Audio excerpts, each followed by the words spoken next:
प्यारे बच्चों, मैं डॉक्टर अविनाशपति तिवारी, प्रवक्ता गणित और राजकीय जुबली इंटर कॉलेज गोरखपुर से इस ऑनलाइन वीडियो क्लास में एक बार फिर से आपका स्वागत करता हूं।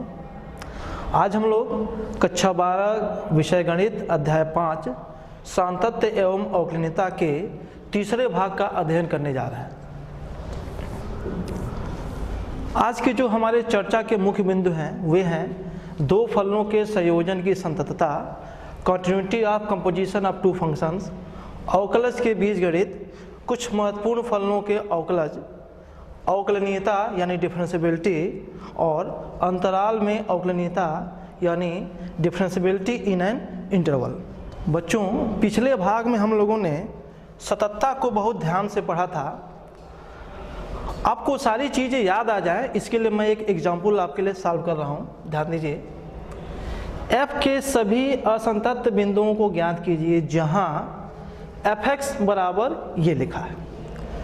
एक काम करते हैं, हम देखते हैं कि यदि x लेस देन 2, अगर x का मान 2 से कम रखा जाए तो आप देखिए फलन में fx का कितना मान होगा। जब x less than equal to 2 है तो फलन का ये मान है, तो fx का मान होगा कितना, fx बराबर 2x प्लस 3। यदि x ग्रेटर देन 2 रखा जाए, देखिए x ग्रेटर देन 2 पे फलन का मान है 2x माइनस 3, तो कितना मिलेगा, हमें मिलेगा fx equal to 2x minus 3। आप ये समझ रहे हैं कि 2x प्लस 3 और 2x माइनस 3 दोनों बहुपदीय फलन हैं। पिछले भाग में हम लोग इसको पढ़ चुके हैं। ये क्या है, बहुपदीय है। और बहुपदीय फलन क्या होते हैं, बहुपदीय फलन सतत फलन होते हैं। क्योंकि बहुपदीय फलन सतत होते हैं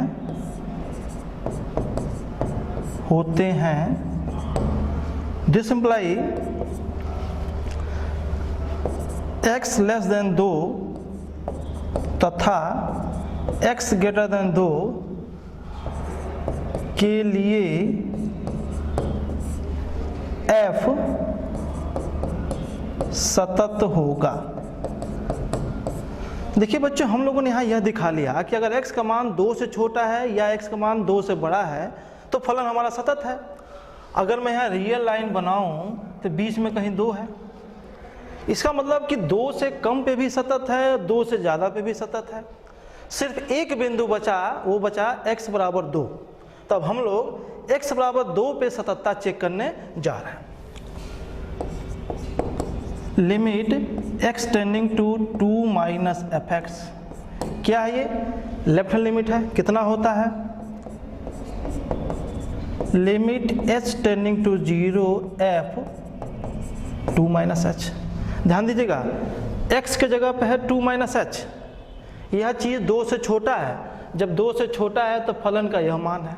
हम लोग करना क्या है, बस इसमें x के जगह पे 2 माइनस h भर देना है। भर देते हैं, मिलेगा क्या, limit h tending to 0 two 2 minus h और प्लस 3।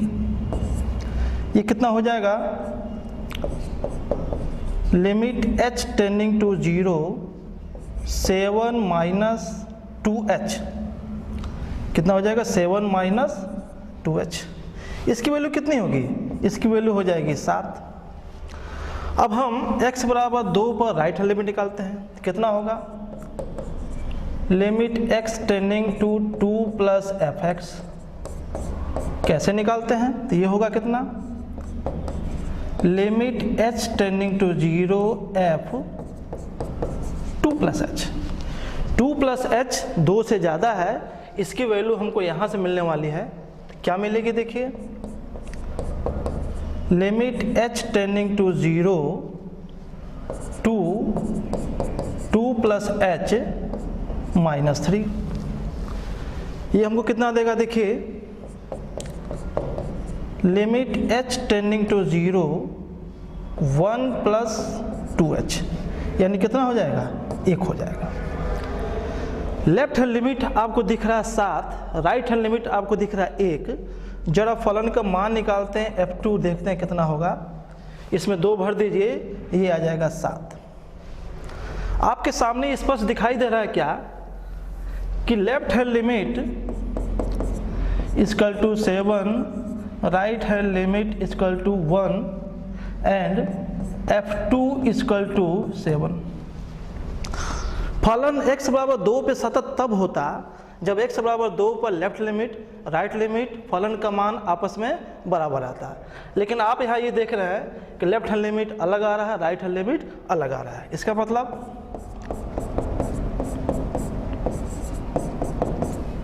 और इसका मतलब ये हुआ कि x बराबर 2 पे फलन सतत नहीं है। एक्चुअली x बराबर 2 पे फलन की सीमा ही नहीं आ रही है, और जब फलन की सीमा ही नहीं आ रही है तो सततता की बात हम लोग कर ही नहीं सकते हैं। बच्चों अब एक प्रमेय देखते हैं। यदि f तथा g वास्तविक मानी फलन है तब f और g का संयोजन कंपोजिशन FOG किसी बिंदु C पे संतत होगा यदि बिंदु C पर g तथा GC पर f संतत हो। बच्चों आप लोगों ने अध्याय 1 में 2 फलनों का संयोजन बहुत बढ़िया ढंग से पढ़ लिया होगा। जरा उसको याद करिए। एक सेट है P, दूसरा सेट है Q और तीसरा सेट है R।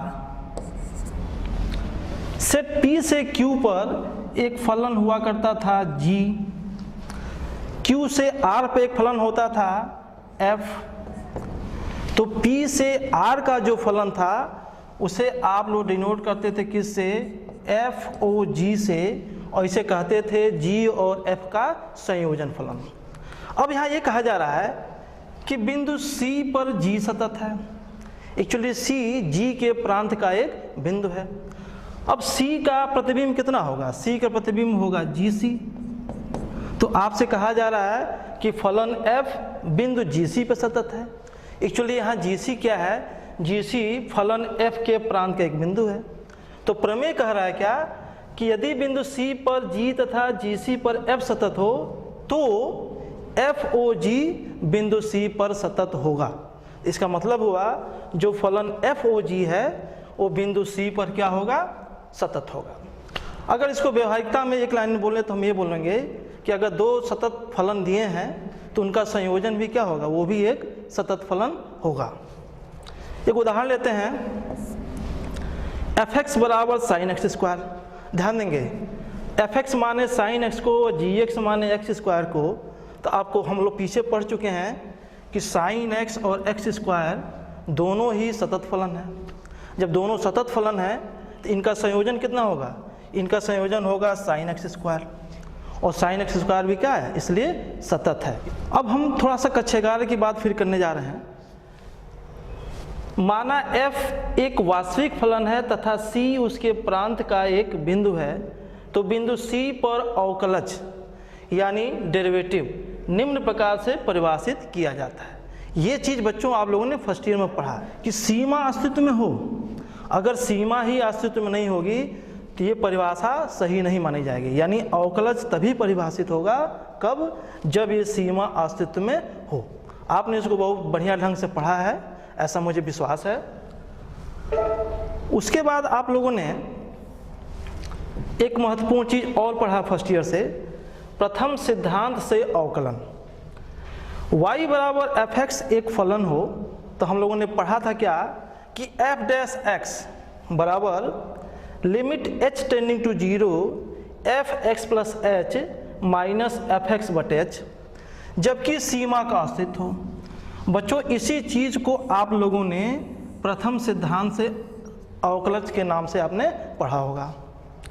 अब इसमें एक चीज़ और जोड़ना है कि ये जो सिंबल f डैश x है इसको आप d बाई डी एक्स आप fx भी बोल सकते हैं, या f डैश x हम लोग लिखे ही हैं, या इसका एक सिंबल और चल सकता है क्या, dy बाई डी एक्स भी चल सकता है इसका सिंबल, या y डैश भी इसका सिंबल हम ले सकते हैं। ध्यान देंगे जो अभी जो अवकलज हमने दिखाया था, जो f डैश सी की बात हम लोगों ने किया था, वो अवकलज बिंदु C पे था। ये अवकलज बिंदु C पे नहीं है, ये अवकलज बिंदु x पे है। अब प्रथम सिद्धांत के अवकलन का उपयोग करके आपने कुछ महत्वपूर्ण फलनों का अवकलन किया होगा और उसको सूत्र के रूप में याद किया होगा। इसकी आपको आगे बार बार जरूरत पड़ने वाली है।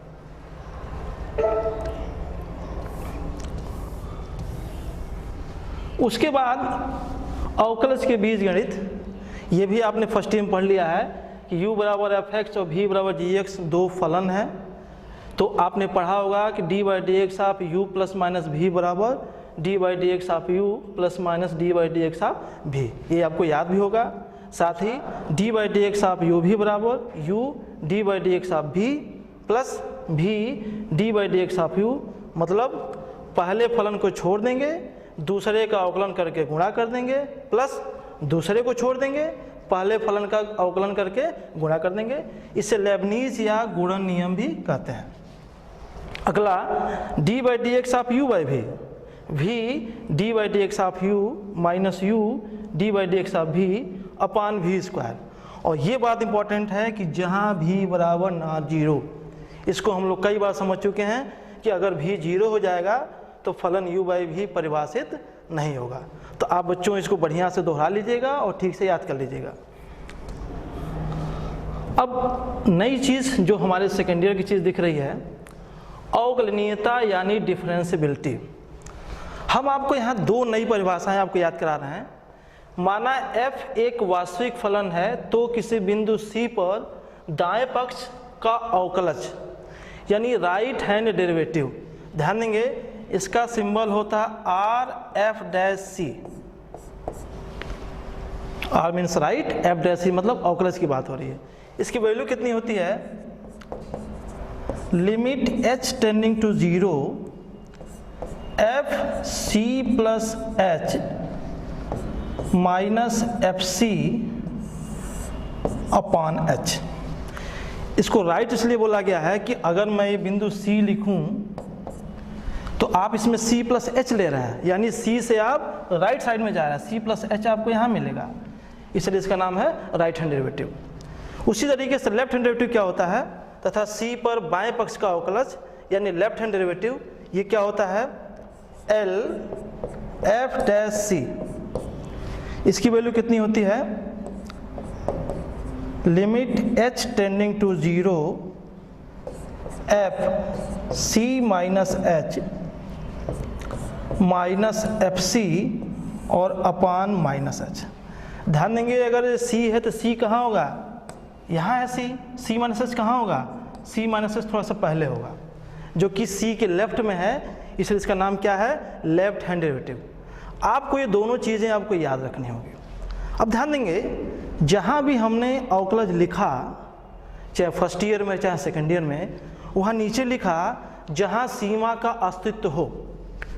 इसका मतलब यह है कि कहीं अगर सीमा का अस्तित्व न हो, इसका मतलब यह है कि वहाँ फलन अवकलनीय नहीं होगा। अब बिंदु C पर फलन अवकलनीय कहा जाता है यदि right hand derivative equal to left hand derivative. बहुत इंपॉर्टेंट बात, अगर कोई फलन दिया हो, कोई बिंदु दिया हो, कहा जाए बताइए इस बिंदु पे फलन अवकलनीय है कि नहीं। आपको करना क्या है?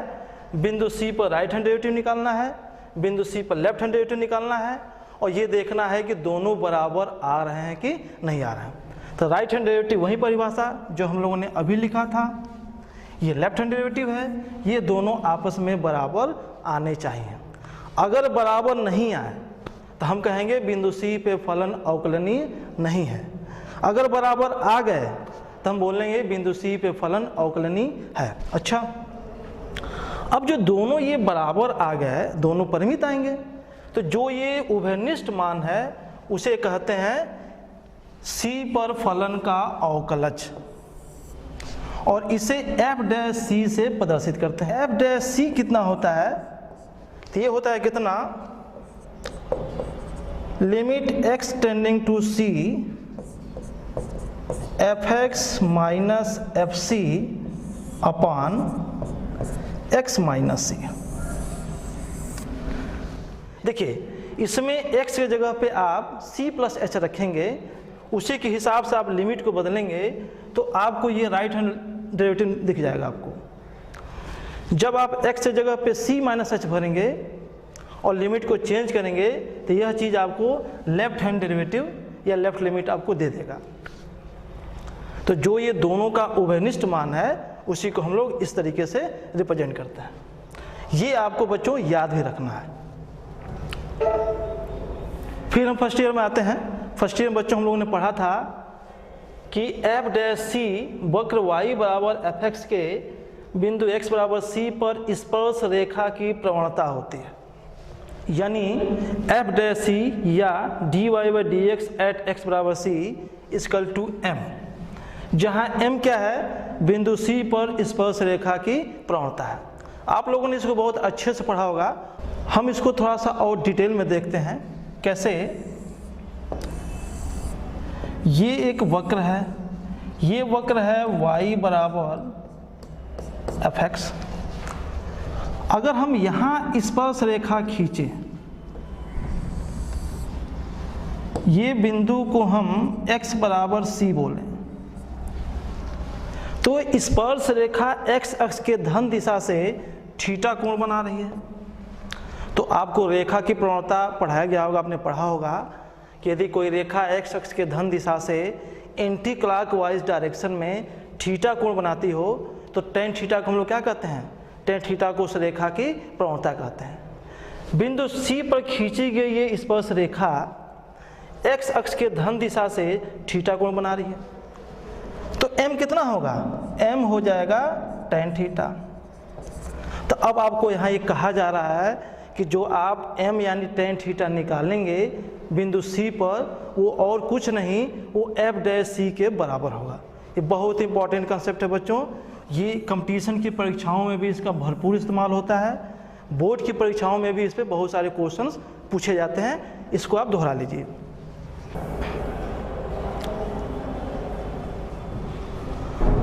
अब आगे देखिए, कुछ नई चीज़ समझा रहा हूँ आपको। आपने देखा कि बिंदु C पे फलन अवकलनीय तब होगा जब राइट हैंड डेरिवेटिव और लेफ्ट हैंड डेरिवेटिव आपस में बराबर हों। अच्छा, राइट डेरिवेटिव लेफ्ट डेरिवेटिव आपस में बराबर हैं, ये बात आपने दिमाग में बैठा लिया। अभी हम लोगों ने पढ़ा कि डेरिवेटिव एफ डैश सी क्या होता है, एफ डैश सी ही स्पर्श रेखा की प्रवणता है। अगर फलन अवकलनीय नहीं है तो इसका मतलब हुआ क्या कि राइट डेरिवेटिव लेफ्ट डेरिवेटिव बराबर नहीं आएगा। जब राइट डेरिवेटिव लेफ्ट डेरिवेटिव बराबर नहीं होता है तो एक्चुअली एक घटना और घटती है, और वो घटना ये है कि वक्र के उस बिंदु पर एक से अधिक स्पर्श रेखाएं आ जाती हैं।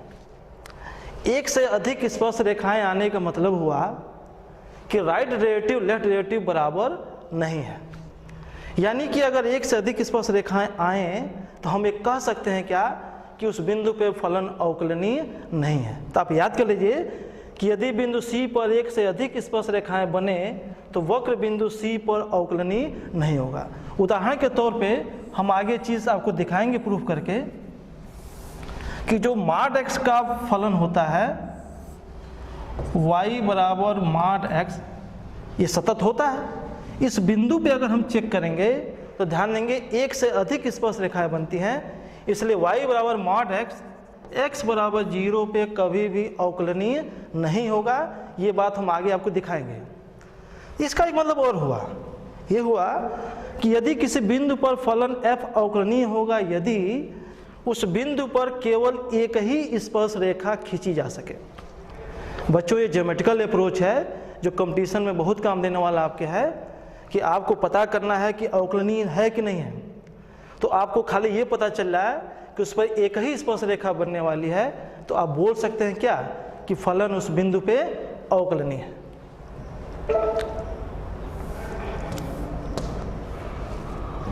अगली बात, अंतराल में अवकलनीयता। जैसे हम लोगों ने अंतराल में सततता पढ़ा था, वैसे हम लोग यहाँ पढ़ने जा रहे हैं अंतराल में अवकलनीयता। देखिए, एक वास्तविक फलन f बंद अंतराल AB में अवकलनीय कहा जाता है यदि f खुले अंतराल AB में अवकलनीय हो, अर्थात A और B के बीच के सभी बिंदुओं पे क्या हो, अवकलनीय हो। ये हूबहू वैसे ही दिख रहा है जैसे हम लोगों ने सतत्ता में पढ़ा था। ये बिंदु A है, ये बिंदु B है। A और B के बीच जितने बिंदु हैं उन सारे बिंदुओं पे अवकलनीय होना चाहिए। अगला, A पर दाएं पक्ष से यानी राइट साइड से अवकलनीय हो, अर्थात RF' की वैल्यू परिमित होना चाहिए यानी कि अस्तित्व में होना चाहिए। अब आप पूछेंगे कि हाँ राइट हैंड डेरिवेटिव क्यों ले रहे हैं, लेफ्ट वाले को कहाँ छोड़ देना है। यह चीज़ सतत्ता में भी समझी गई थी, ध्यान देंगे। A पर जब लेफ्ट हैंड डेरिवेटिव निकालेंगे तो FA माइनस H हो जाता है। अब याद करिए, limit H tending to 0 F A minus H minus FA upon minus H। Left hand derivative लेते समय A माइनस H निकालना पड़ेगा, यानी A से लेफ्ट जाना पड़ेगा, यानी आपको अंतराल AB से बाहर जाना पड़ेगा। लेकिन फलन अंतराल AB में ही परिभाषित है, इसलिए हम उस अंतराल AB से बाहर नहीं जा सकते हैं। इसलिए यहाँ लेफ्ट हैंड डेरिवेटिव की बात नहीं की गई है, सिर्फ राइट हैंड डेरिवेटिव लिया गया है। उसी प्रकार से बिंदु B पर बाएं पक्ष से यानी लेफ्ट साइड से अवकलनीय हो, अर्थात लिमिट LF' बराबर इतना परिमित हो यानी कि अस्तित्व में हो। अब एक बहुत महत्वपूर्ण सवाल जो परीक्षाओं में पूछा गया बार बार, क्या यदि कोई फलन किसी बिंदु पर अवकलनीय है तो उस बिंदु पे सतत भी होगा। अगर किसी बिंदु पे अवकलनीय है तो सतत भी होगा, इसकी गारंटी दे रहा है ये प्रमेय। देखिए उपपत्ति देखते इसका है, माना फलन f किसी बिंदु C पर अवकलनीय है। तो अवकलनीय है तो अवकलनीयता की परिभाषा के हिसाब से हम लोगों ने यही f' रखा था। तो जब ये अवकलन है, इसकी वैल्यू f' है और ये क्या है, परिमित है, इसको मैं 1 कर देता हूँ। अब मैं क्या करता हूँ, लेता हूँ fx माइनस fc, इस वैल्यू को मैं ज़रा कंसीडर कर रहा हूँ। कैसे, fx minus fc upon x minus c कर दे रहा हूँ और इसमें x माइनस c से मल्टीप्लाई कर दे रहा हूँ और इसकी सीमा मैं ले रहा हूँ क्या, limit x tending to c। तो इधर भी मुझे लेना होगा क्या, limit x tending to c। इसमें कोई बहुत बड़ी बात नहीं है, ये लिमिट 2 जगह बढ़ जाता है, आपने सुना होगा, फर्स्ट ईयर में पढ़ा होगा। कैसे, limit x tending to c fx minus fc upon x minus c, और ये कितना हो जाएगा, limit x tending to c x minus c। यह चीज़ क्या है, यह चीज़ है f'। तो कितना हो जाएगा, ये हो जाएगा f', और ये कितना हो जाएगा, x minus c x tending to c, ये 0 हो जाएगा, तो ये हो जाएगा 0। ध्यान देंगे f' परिमित है, इसकी वैल्यू 2, 4, 6, 10, 5, 5.1 इस टाइप से होगा, यानी परिमित होगा। तो जब इसमें 0 का गुणा करेंगे कितना आ जाएगा, ये आ जाएगा 0। तो हमको क्या मिला, हमको मिला therefore limit x tending to c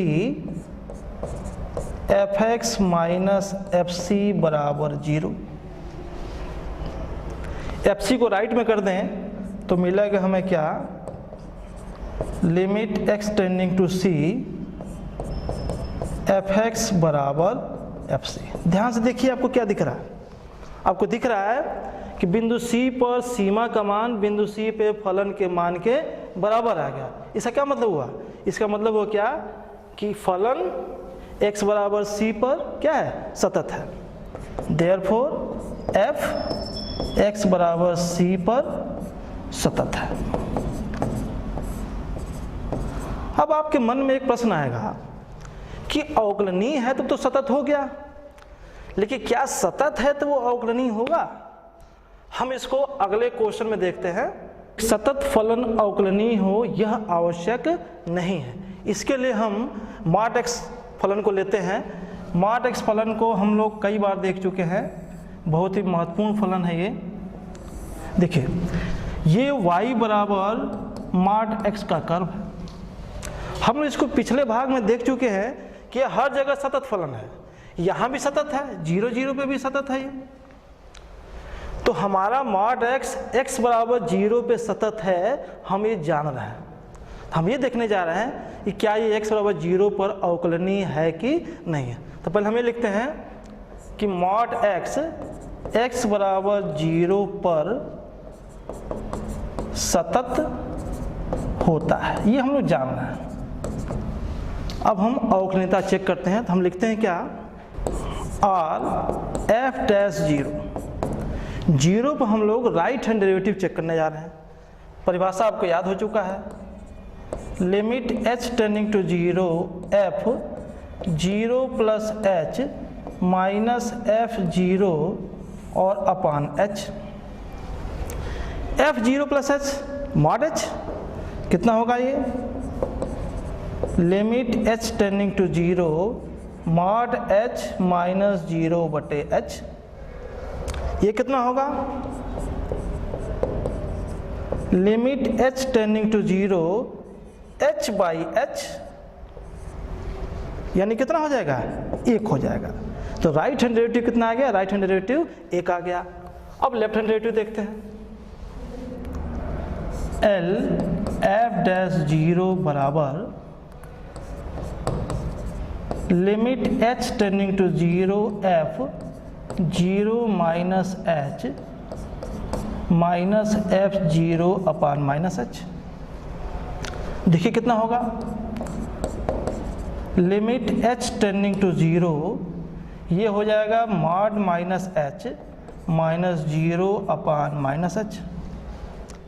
तो कितना होगा, limit h tending to 0 h upon minus h। कितना हो जाएगा इसकी वैल्यू, इसकी वैल्यू हो जाएगी -1। हम लोगों ने देखा क्या कि राइट हैंड डेरिवेटिव 1 आ रहा है, लेफ्ट हैंड डेरिवेटिव -1 आ रहा है। तो क्या फलन अवकलनीय हुआ? फलन अवकलनीय नहीं हुआ, क्योंकि अवकलनीय होने के लिए राइट और लेफ्ट डेरिवेटिव दोनों बराबर आने चाहिए। तो हमने यहाँ ये देख लिया क्या, इसलिए f(x) बराबर मॉड x बराबर 0 पर अवकलनीय नहीं है, लेकिन सतत था।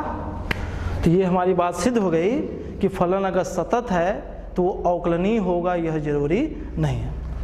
हम आपको गृह कार्य दे रहे हैं, इसको बड़े ध्यान से आप सॉल्व कर लीजिएगा। हमने जो पढ़ाया उसको पढ़ने के बाद, समझने के बाद, ऐसा मुझे पूर्ण विश्वास है कि आप इन प्रश्नों को सॉल्व कर ले जाएंगे। इसके बाद बहुत जल्द हम लोग अपने सामतत्व एवं अवकलनीयता के चौथे भाग के साथ प्रस्तुत होंगे। Okay, thank you.